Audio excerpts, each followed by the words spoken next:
na área do esporte, aqui estamos para atualizar as coisas do futebol, do esporte da nossa aldeia, nesta semana decisiva em que acontece a estreia do Campeonato Paranaense, acontece a largada do Campeonato Paranaense e historicamente com a presença de dois representantes de Maringá, dois representantes da cidade de Canção, o Maringá Futebol Clube e o Aruco Esportes Brasil, o Aruco Maringá. As equipes jogam o tricolor no estádio regional Willie Davids no sábado às 18h30 diante do Foz do Iguaçu. E o Samurai Black vai à capital do estado para enfrentar o todo-poderoso Curitiba. Observem que nestas duas partidas estarão envolvidas as equipes que conquistaram o título e o vice-título da temporada anterior. A final do Campeonato Paranaense de 2022 foi entre Maringá Futebol Clube e Curitiba, Curitiba ficando com o título, o Maringá sendo vice-campeão naquele histórico 4-2 lá no estádio Couto Pereira, na capital do estado. O Foz do Iguaçu, campeão da segunda divisão, não é? E estará enfrentando então o Maringá, o vice-campeão do estadual paranaense, do estadual da primeira divisão. Esta partida vai acontecer no estádio regional Willie Davids às 18h30, em princípio com portões fechados. Ocorre que é um dado novo nisso aí. O TJD, o Tribunal de Justiça Desportiva da Federação Paranaense de Futebol, se reuniu extraordinariamente na última quarta-feira e optou por liberar com restrições a presença de público para aquelas equipes que deveriam jogar com portões fechados nesta primeira rodada do Campeonato Paranaense. São os casos do Maringá Futebol Clube, por conta de confusão entre torcedores na partida da temporada passada, Maringá e Atlético, no estádio de Willie Davids. Lembre-se que o pau quebrou nas arquibancadas descobertas, houve a punição, portanto, tanto por Maringá como por Atlético Paranaense. Esse jogo do Maringá, então, teria que ser com portões fechados. O mesmo acontece com o Curitiba, que vai enfrentar o Aruco no domingo, e também na temporada passada, igualmente diante do Atlético, no estádio Couto Pereira, houve confusão entre os torcedores. O Tribunal de Justiça Desportiva determinou então a perda de mando do jogo também para o Curitiba, e o Atlético, como esteve envolvido nas duas confusões, também perdeu o mando de jogo das duas primeiras rodadas. Ele não joga em casa na primeira rodada, mas joga na terceira e na quarta, se não estou enganado, uma delas contra o Maringá Futebol Clube, inclusive. E os portões seriam fechados. Acontece que o Tribunal de Justiça Desportiva da Federação Paranaense de Futebol acatou o recurso da dupla Atletiba e minimizou a pena, mas não extinguiu. O veto para torcedores continua. Todavia, será liberada a presença de torcedoras, mulheres e crianças com até 12 anos. Portanto, no jogo do Curitiba contra o Aruco, no domingo, no estádio Couto Pereira, que seria de portões fechados, não será mais, será com a presença parcial de torcedores, apenas de torcedoras. Não é? As meninas, as mulheres poderão estar presentes e crianças com idades até 12 anos. Acima de 12 anos não é permitido, e marmanjos também vão ter que escutar pelo rádio ou optar por algum recurso para assistir o jogo.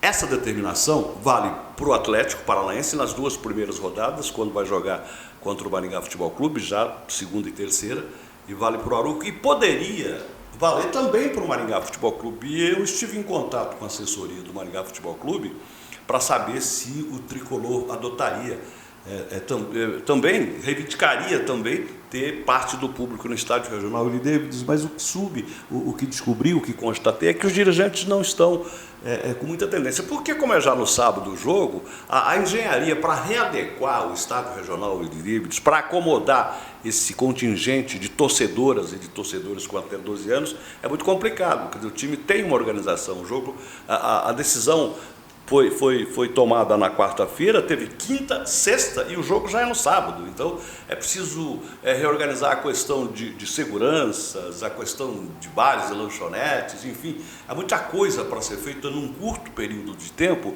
e é pouco provável que a diretoria adote esse expediente. Eu estou falando na manhã de quinta-feira, tem quinta-feira e sexta para decidir.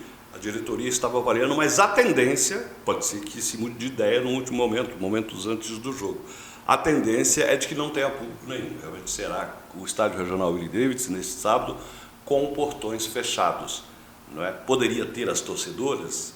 poderiam ter os torcedores com até 12 anos, até que poderia por uma questão de jurisprudência, mas a diretoria do Maringá Futebol Clube está propensa a não adotar. Isto não é decidido, mas é muito provável. O público estará presente sim na terça-feira, quando o Maringá Futebol Clube volta ao mesmo Willie Davids para enfrentar o Rio Branco de Paranaguá. Na segunda rodada, aí, a punição já estará cumprida, não é? E o time maringaense poderá enfrentar os Parnanguaras com a presença do seu entusiasmado torcedor. E o torcedor maringaense tem motivos para estar entusiasmado, afinal de contas, o time dele é vice-campeão. E na quarta-feira, no dia seguinte, diante do Atlético Paranaense, o Aruco é que vai jogar, às 19h15, também com a presença de público, até porque o Aruco não deve nada, o Aruco não tem punição nenhuma para cumprir.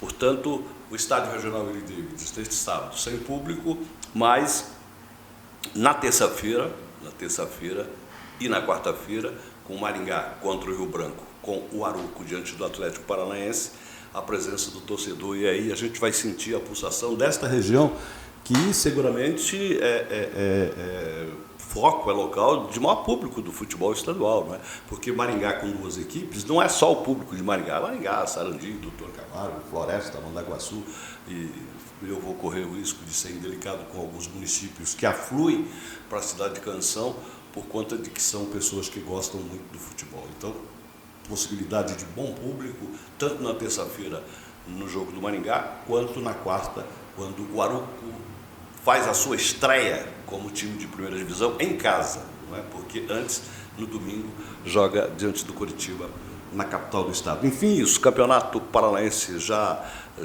em pauta, começa neste final de semana, tem a sequência, é uma competição que na primeira fase ela é muito curta, tem 12 equipes participando, apenas 8 melhores se classificam para a segunda fase, quando se faz o mata-mata para a definição das quartas de final, das semifinais e do finalista. Lembrando que o Campeonato Paranaense deste 2023 reveste-se de uma importância maior por conta de que ele destinará 5 vagas para a Copa do Brasil.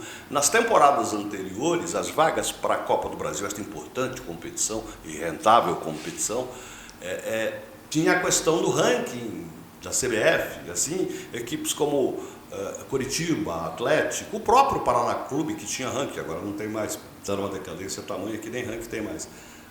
Está na segunda divisão, inclusive, do estadual. Mas essas equipes entravam na Copa do Brasil com o respaldo do ranking nacional. A Confederação Brasileira de Desportos, numa atitude, a meu ver, sábia, extinguiu essa possibilidade. A partir de agora, você só chegará à Copa do Brasil sendo participante da Libertadores, que é o caso do Atlético, por exemplo, porque aí a vaga já está garantida, conquistando torneios regionais, que no Paraná não existe em outros tempos. Haviam torneios paralelos, teve a Copa Sul-Minas, tem agora só a Copa Cidade Verde. Essas equipes entram na Copa do Brasil. E os outros representantes, a maioria das vagas será através do Campeonato Paranaense. O Paranaense, dos campeonatos estaduais, o Paranaense, portanto, destina 5 vagas e aí realça a importância da competição, não é?